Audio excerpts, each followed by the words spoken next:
Kembali di News on the Spot, pemirsa, Menteri SDM yang juga pelapor kasus Papa Minta Saham dipanggil Presiden Joko Widodo setelah memberikan keterangan kepada Kejaksaan Agung. Mario Delima dan juru kamera Rangga Samudra akan melaporkan hal ini langsung dari Istana Negara. Iya, Mario, apakah Menteri SDM Sudirman Said sudah terlihat hadir di Istana hari ini?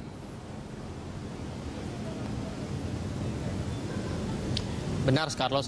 Sekitar 1 jam yang lalu Sudirman Said sudah hadir di sini untuk memenuhi panggilan Presiden. Dan tadi dia sempat mengatakan bahwa dipanggilnya dia dalam hari ini oleh Presiden karena beberapa posisinya sebagai Menteri SDM, yaitu ada beberapa hal yang harus dilaporkan oleh Sudirman Said yang juga sudah dimintakan Sudirman untuk bertemu Presiden sejak minggu lalu. Salah satu topik yang akan ia laporkan kepada Presiden adalah keanggotaan aktif kembali Indonesia sebagai anggota aktif dari negara-negara penghasil minyak atau OPEC, dan juga beberapa kegiatan yang sudah dilakukan minggu lalu. Karena memang sejak melangsungkan atau dipanggilnya Sudirman Said di MKD, ia seketika itu besoknya langsung menghadiri konferensi di Wina, Austria untuk mengikuti OPEC di sana. Dan tadi juga kami sempat menyinggung apakah Presiden juga akan memanggil Sudirman untuk mendengarkan apa saja yang dilaporkan, yang dijalankan oleh Sudirman semenjak minggu lalu. Ia dipanggil di DPR, ia mengatakan bahwa Presiden sudah ia laporkan, namun untuk bertemu secara langsung bertatap muka baru hari ini Sudirman akan bertemu, dan dia memastikan akan melaporkan apa saja yang ditanyakan oleh Presiden kepadanya. Carlos. Menurut Anda, di dalam pantauan Anda di sana, apa kemudian termasuk persoalan pemanggilan oleh Kejaksaan Agung terhadap Menteri SDM yang dibahas antara Sudirman Said dengan Presiden Joko Widodo? Ya, tadi juga kami sempat menanyakan hal tersebut, Carlos, dan Menteri SDM Sudirman Said memastikan ia juga akan melaporkan apa saja yang tadi ia berikan kepada Kejaksaan. Karena memang sebelumnya ia mengatakan bahwa segala tindakan yang ia lakukan, baik itu untuk etik dari Ketua DPR Setia Novanto ataupun proses hukum yang sekarang ia sedang dipanggil untuk didengarkan kesaksiannya di Kejaksaan tadi pagi, ia sudah laporkan semua oleh Presiden, dan sudah ia laporkan via bukan bertemu langsung tapi melalui media lain. Namun untuk pertama kalinya setelah sidang MKD ini memang, dan juga pemanggilan Kejaksaan, hari ini adalah hari pertama Sudirman Said untuk bertemu dan bertatap muka langsung oleh Presiden. Dan juga tadi kami sempat menanyakan apakah Sudirman Said mempunyai beberapa kesan yang akan ia lakukan karena hari ini adalah Setia Novanto yang dipanggil.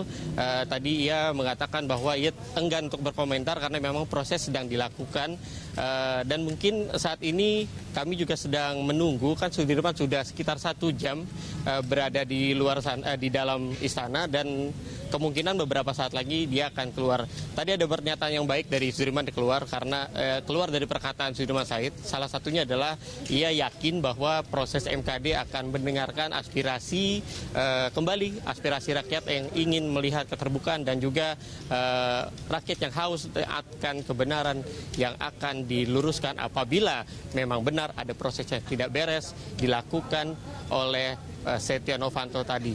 Dan kami masih menunggu, Carlos, karena beberapa saat lagi kemungkinan Sudirman Said akan keluar karena awak media sekarang sedang bersiap-siap untuk menunggu apakah ada pernyataan khusus dari Sudirman Said setelah bertemu dengan Presiden. Dan kami mempunyai pernyataan sebelumnya yang sudah direkam beberapa menit lalu. Carlos, silakan disimak. Nggak boleh saya menanggapi. Itu kan keputusan beliau dan itu urusannya MKD, jadi tugas saya sebagai warga negara dan penanggung jawab sektor, saya sampaikan apa yang saya punya, biarkan mereka menjudge, menyimpulkannya. Pak, sebagai pelapor melihat sidang yang sudah digelar, tanggapannya seperti apa nih Pak? Sidang yang tadi. Saya kira masyarakat menghendaki keterbukaan, karena sering saya katakan yang tidak bisa disembunyikan adalah suasana batin masyarakat. Suasana batin masyarakat jelas sekali menghendaki perubahan, perbaikan. Jadi setiap kali ada inisiatif perbaikan dengan media, Seperti tadi saya katakan bahwa hari ini saya bertemu Presiden, dipanggil karena mohon waktu untuk melaporkan hasil-hasil sidang OPEC. Hasil sidang OPEC yang pertama tentu bagi kita adalah penting untuk menerima aktifkan secara resmi lagi keanggotaan kita di OPEC. Kemudian yang kedua, Saudara Dr. Widiawan Prawira Nata dikukuhkan sebagai Prawira Atmaja, dikukuhkan sebagai Gubernur OPEC. Dalam waktu dekat kita harus segera memberikan nama-nama untuk menjadi nasional representatif yang bekerja di Sekretariat OPEC di Wina. Apa makna bagi kita masuk kembali ke OPEC? Tadi saya sampaikan kepada Presiden bahwa nomor satu, tentu kita ada dalam satu komunitas yang sangat punya peran dalam pasokan energi nasional, internasional, terutama migas. Dan berada di sana, berada di tengah-tengah mereka, punya jaringan, punya kerjasama, hubungan baik itu akan membuat kita punya akses kepada pemikiran-pemikiran ke depan, sehingga bisa kita gunakan sebagai dasar untuk menata strategi dan polisi energi kita gitu. Itu satu. Dan saya kira sudah mulai membuahkan karena beberapa direct deal atau pembelian langsung kepada negara produsen sudah kita rintis dan sudah membuka potensi-potensi keberhasilan. Anda tahu pada 2 pekan lalu ada tanda tangan MOU, Head of Agreement antara Pertamina dengan Saudi Aramco untuk membangun kilang. Kemudian dengan itu juga akan ada pasokan crude kepada Indonesia. Saudi Arabia dan Indonesia sedang menjajaki kemungkinan kerjasama dalam membangun storage. Jadi kita yang invest dalam storage-nya, kemudian Saudi Aramco menaruh produknya atau crude-nya di Indonesia. Ini bagi Indonesia suatu advantage karena dengan begitu biaya stok itu akan ditanggung oleh pemilik barang gitu ya. Kemudian dengan Iran kita mendapatkan komitmen pasokan LPG dengan harga jauh lebih murah daripada harga pasar sekarang karena jangka panjang. Kemudian juga penjajakan kemungkinan kerjasama dalam listrik dan juga kilang. Begitupun dengan Qatar, dalam waktu dekat MOU yang kita tanda tangani di Qatar akan direalisasikan membangun listrik 500 MW di Sumatera Utara bersama dengan PLN. Hal-hal ini akan terus menjadi advantage bagi kita. Jadi ada 2 aspek. Satu, pasokan energi. Yang kedua adalah kesempatan untuk mengundang investor dari kawasan Timur Tengah, di mana kebetulan saya ditugasi sebagai person in charge, sebagai penghubung. Itu laporan kami kepada Pak Presiden mengenai OPEC. Udah. Ada arahan khusus Pak dari Presiden Pak soal aktifnya kembali Indonesia di OPEC Pak? Laporan kedua soal Hari Nusantara yang akan diselenggarakan 13 Desember, insya Allah Presiden akan hadir. Dan kami laporkan tadi bahwa sebetulnya rangkaian peringatan sudah dilakukan sejak awal tahun lalu. Kita bikin seminar, bikin pameran, bikin acara-acara bakti sosial di seluruh kawasan Indonesia, dari mulai timur, atas, bawah, kemudian tengah, sampai akhirnya barat. Hari-hari ini di Aceh sedang berlangsung banyak kegiatan, ada donor darah, ada pembersihan hutan bakau, yang temanya adalah bagaimana membangun Nusantara. Dan Hari Nusantara adalah peringatan deklarasi Juanda. Mungkin kita sebagian mulai lupa bahwa ada 2 hal penting dalam sejarah proklamasi kita. Nomor 1, menyatakan kemerdekaan 17 Agustus 1945, kemudian 1947 Juanda mengumumkan inilah wilayah kita. Ini yang yang akan diperingati di Aceh pada tanggal 13 Desember nanti. Itu aja ya. Kedatangan Bapak. Ya. Terkait dengan hal lain Pak. Hal lain apa? Pak, apakah tadi kan ini pertama kalinya Bapak dari Wina bertemu dengan Presiden? Ya. Apakah laporan-laporan yang sudah Bapak lakukan terkait MKD dilaporkan tadi ke Presiden? Tentu saja saya menyampaikan apa proses yang sudah saya alami, dan beliau mengatakan ini proses pendidikan yang baik bagi seluruh warga negara. Etika itu mesti ditegakkan, dan beliau sangat appreciate pada proses terbuka yang telah dilakukan MKD. Kemudian mengenai penegakan hukum, tentu saja beliau mendapat masukan dari Jaksa Agung, dan saya tidak ingin menyentuh itu, dan juga Kapolri. Tapi tidak ada arahan spesifik, beliau hanya mengatakan teruskan usaha-usaha untuk mendidik masyarakat bahwa masalah etika itu masalah yang sangat penting bagi Republik ini, terutama yang mesti ditunjukkan oleh para pemimpin tertinggi di negara ini. Pak, berarti dengan kata lain untuk masalah hukum tadi kejaksaan apabila pihak kepolisian juga ingin beberapa pendapat atau kesaksian dari Bapak bersedia hadir, Pak? Saya bersedia memenuhi panggilan siapapun yang ditujukan untuk memperbaiki situasi Republik ini. Mau polisi, mau KPK, saya siap menghadiri. Dengan kejaksaan tadi dilaporkan juga dengan Pak Jokowi, Pak. Pasti saya laporkan, dan beliau mengatakan saya ikuti itu, dan silakan dijelaskan apapun yang dimiliki atau informasi yang dimiliki oleh Pak Menteri.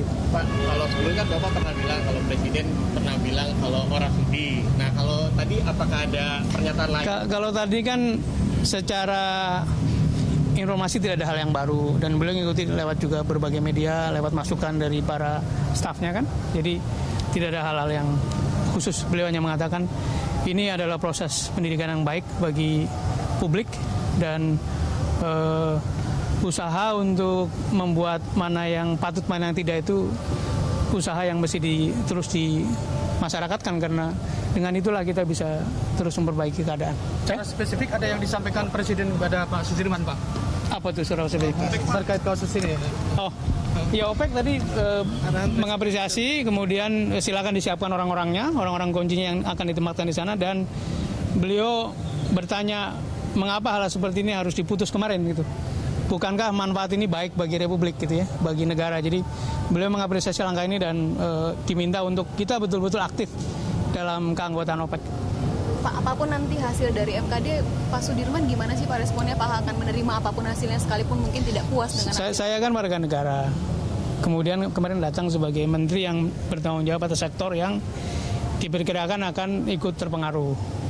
Sesudah itu ya MKD memutuskan, dan biarkan publik menilai mana yang baik, mana yang buruk kan. Saya tidak punya hak apapun untuk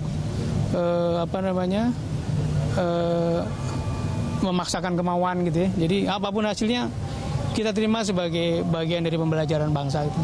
Ya. Pak, yang disampaikan tadi di kejaksaan apa sama dengan yang disampaikan ketika di MKD, Pak?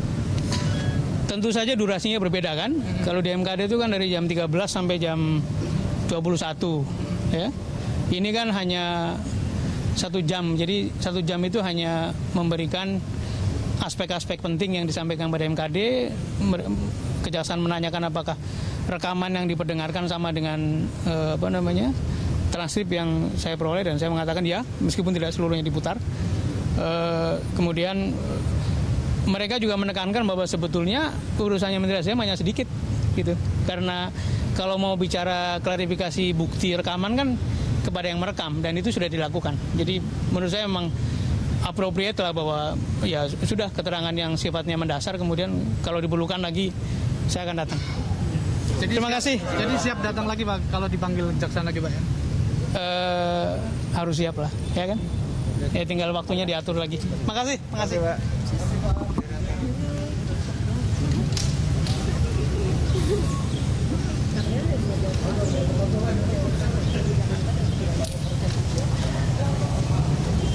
Ya, Carlos, tadi baru saja Sudirman Said selesai menghadap Presiden, dan juga ada beberapa poin yang ia katakan. Salah satunya terkait MKD adalah Presiden mengatakan bahwa apa yang dilakukan Sudirman Said adalah proses yang baik untuk pembelajaran untuk masyarakat, karena memang keterbukaan itu adalah hal yang baru dan harus dimasyarakatkan. Dan juga untuk hal lain yang sedang dilakukan atau dijalankan oleh Sudirman Said, yaitu proses hukum, Presiden mendukung untuk Sudirman Said untuk melakukan dan meneruskan hal tersebut. Dan beberapa hal lain yang tadi dilaporkan adalah di luar MKD yang sudah saya laporkan sebelumnya. Kembali ke Anda, Carlos. Ya, kita sama-sama setuju dengan pendapat Presiden dan juga Sudirman Said bahwa kemudian pendidikan etika untuk siapapun di Republik ini harus diberikan agar supaya kemudian negara ini semakin maju. Terima kasih atas wawancara terbarunya langsung dari Istana Negara. Mario Delima, selamat bertugas kembali.